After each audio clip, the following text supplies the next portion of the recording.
with us to explore Amaga. Today is going to be a little different because instead of showing you a normal training day, I'm taking you through one of the coolest adventures I've had since arriving in Colombia. Over the last few days, I went with my friend Misa to a small mountain community called El Volcán near Amaga. And honestly, it felt like stepping into a completely different world. There was football, there were mountains, there were dogs everywhere, there were trails, farms, World Cup matches, and some of the best views I've ever seen. So let's start from the beginning. We arrived on Sunday at around 1 p.m. The first place we went was Misa's aunt's house. Now, I thought we were just going to arrive, put our bags down, and relax. But before we even got inside, I got one of the funniest welcomings ever. I looked over, and there was this dog standing at the door, absolutely losing her mind with excitement. Her tail was moving so fast, her whole body was shaking. Her name was Lola. I don't even know why she was so excited, but she was. She was just standing there, looking so happy to see us. Straight away, we started playing with her.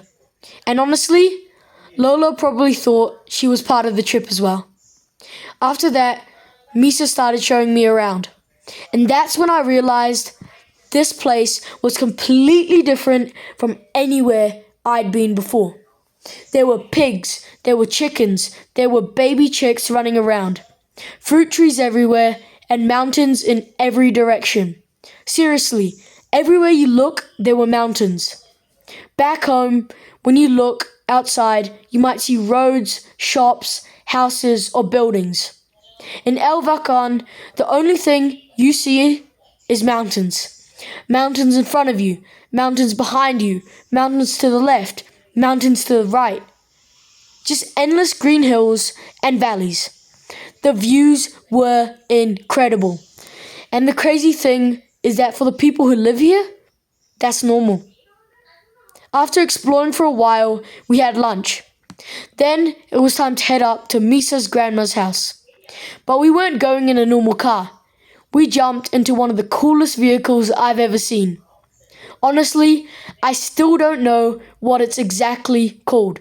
It's like something mixed between a motorbike and a car together. It sounds crazy, but somehow it works. And riding through the mountain roads in it made the whole experience even better. Every corner had another amazing view. Every hill seemed bigger than the last one.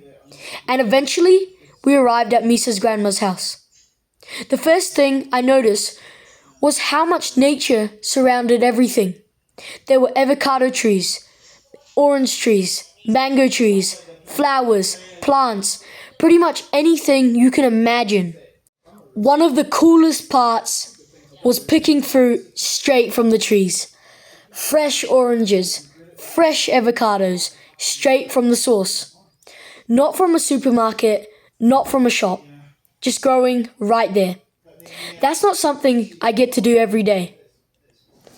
After that, we settled down and watched some World Cup football. Now, if you know me, you know I absolutely love football. And right now, the World Cup is happening. So naturally, we were watching it. One thing I loved was that even though we were way up in the mountains, football was still bringing everyone together. People were talking about matches, players, making predictions, celebrating goals. Football really is the world's game. Later on, Misa's friends arrived. His name was Thomas. He's 13 years old like me and has lived in El Volcán his whole life. I thought that was really cool. His life is completely different from mine. Growing up surrounded by mountains and trails every day. As it got darker, we decided to play Spotlight. Now, if you've never played Spotlight before, it's basically hide and seek with torches. And let me tell you, playing Spotlight in the mountains is next level. There were so many hiding places, trees, bushes, trails, corners. You never knew where someone was hiding. It was honestly one of the most fun nights I've had. After that, we had a barbecue dinner. We watched another World Cup game, I practiced more Spanish, and eventually we went to bed. The next morning, we woke up at around 8 a.m. We had breakfast and some fresh orange juice. And then Thomas pulled up to our house and told us about this old football pitch up in the mountains. So naturally, with Misa's grandma, we headed up and played some football. It was me, Misa, and Thomas. We followed a trail through the mountains, talking, laughing, kicking the ball around. And eventually, we reached the pitch. The first thing I thought was, wow, the pitch wasn't being used anymore. Nature had started taking parts of it back, but you could still tell what it used to be. You could see the goals, you could see the shape of the field, you could almost imagine what it must have been like a year ago. Kids showing up after school, families watching games, people from the community gathering there. It felt like the pitch had a story, and then we started training. Me, Misa, and Thomas spent ages passing, shooting, juggling, having little competitions, just enjoying football. And honestly, that's one of the things I love most about football. You don't need a huge stadium. You don't need thousands of fans. You don't need perfect grass. All you need is a ball and people who love the game. After training, we started to walk back. And one thing I kept noticing throughout the whole trip was the dogs. They were everywhere. But unlike what I'm used to, they don't really have collars or leashes. They just wandered around. Everyone knew whose dogs they were, but they looked completely free, somewhat like a stray. Sometimes a dog would just decide to join us. No questions asked. Just started walking beside us. Back at the house, we watched more World Cup football. Then later, we headed out exploring. And this is where things got really interesting. Me and Misa started following trails through the mountains. Every turn seemed to be revealing another amazing spot for sightseeing. We saw cows, we crossed little paths, we climbed hills, and honestly, it felt like one giant adventure. Eventually, we made our way to Thomas's house. And this was another thing that surprised me. Most of the house was outdoors. The kitchen was outdoors. The living room was outdoors. Only the bedrooms were really indoors. It was completely different from anything I'm used to. After spending some time here, we decided to go exploring again. This time, it was me, Misa, Thomas, and two dogs called Nina and Hulk. The further we walked, the better the views got. Eventually, we reached a statue and stopped to take some photos. One funny moment was when Nina started climbing around on it. I didn't want her falling off, so I picked her up and got a photo with her. Then we carried on. And that's when things got weird. We were walking down one of the trails when suddenly Thomas started running. I was at the front, Misa was behind me, the dogs were nearby, and before I knew it, all of us were sprinting. Apparently, there was some sort of animal in the bushes. Then someone joked that there was a tiger down there. Now, obviously, there aren't wild tigers in Colombia, but for a few seconds, nobody really knew what was going on. We stopped, looked down from a distance, tried to figure out what was there. Eventually, someone said it was probably a wildcat. Then one of the dogs suddenly whined and took off running. And naturally, all of us started running too. To this day, I still don't know exactly what was down there. And honestly, maybe it's better that way. Later in the trip, we got to feed a baby calf. That was another really cool experiences.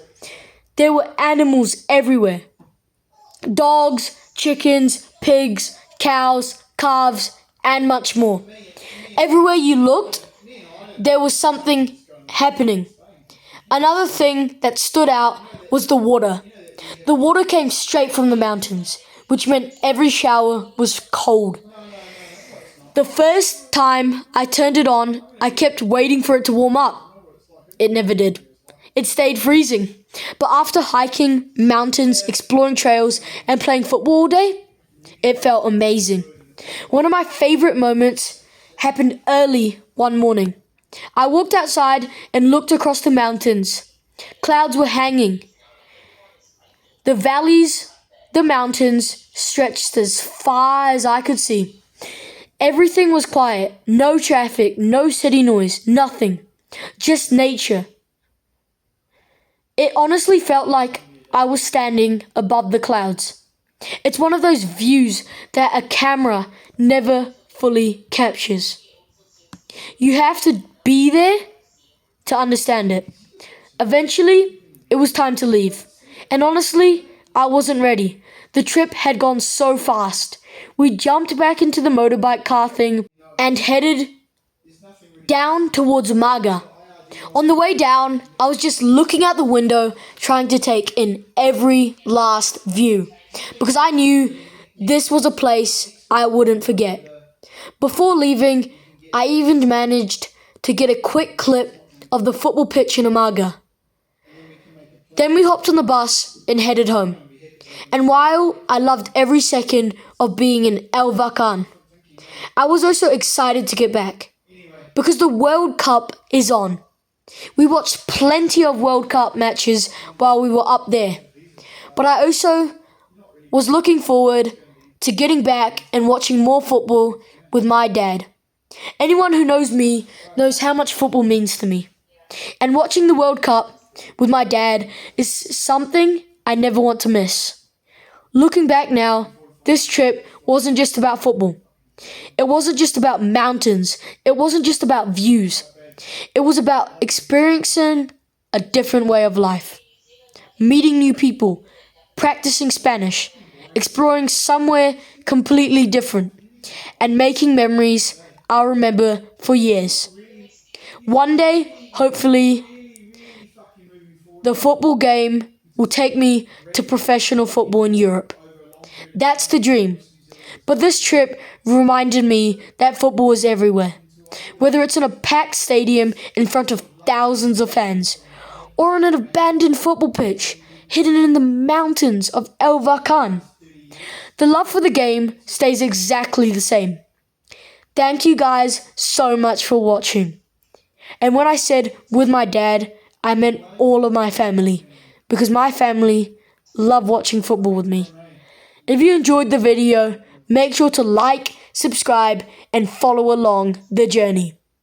And a huge thank you to everyone in Amaga for making this such an amazing experience. I will never forget it. See you guys in the next video. Adios.